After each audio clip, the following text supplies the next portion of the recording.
Hey everyone! Today, let's talk about a really powerful idea. What if intentionally unplugging and just finding some solitude is the single most important thing you can do to unlock your best, most creative ideas? Think about it. Have you ever been wrestling with a problem for hours, maybe days, and then, bam, the perfect solution just pops into your head while you're in the shower, or washing dishes, or just out for a quiet walk? Well, that's not a coincidence. It's actually a huge clue about how our brains are wired for those breakthrough moments. But here's the problem, right? We live in a world that is always pushing us to be connected, to be on 24/7. And because of that, a lot of us have, developed a real fear of those quiet moments, of true solitude. We're actively running away from the very thing our brains desperately need. Just think about your average day. You've got notifications pinging, emails flooding in, social media feeds that never end. It's just this constant stream of noise. And all that social and digital stimulation keeps our minds occupied for sure, but it almost never allows for deep, original thought. And what happens?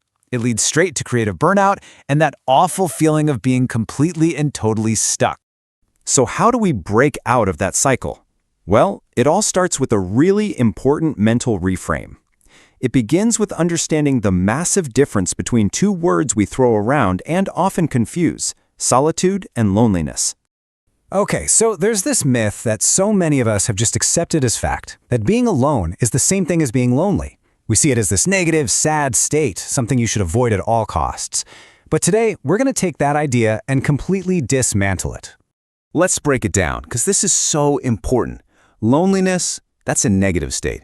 It's when you feel isolated against your will, and it's totally draining.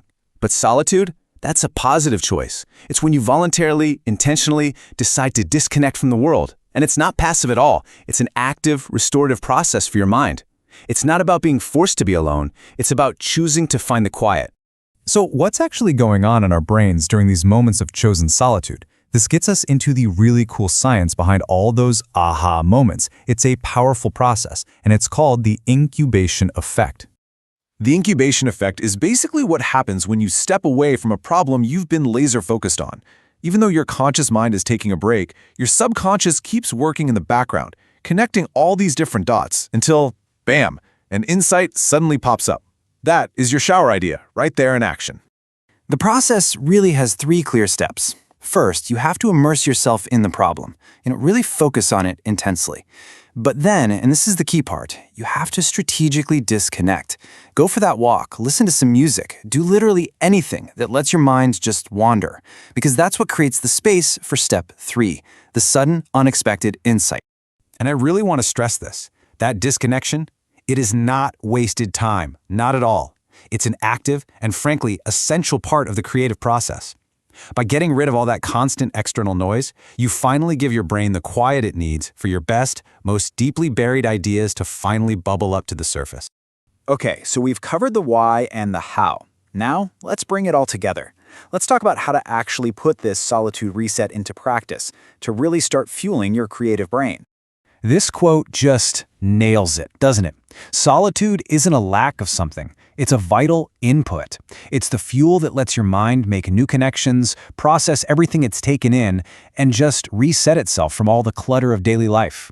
And why does this matter? Well, the benefits are huge. We're talking about a serious boost to your creative problem-solving skills. It's an incredibly powerful tool to prevent mental burnout. It allows for that deep, reflective thinking that's almost impossible to do in a noisy, crowded world.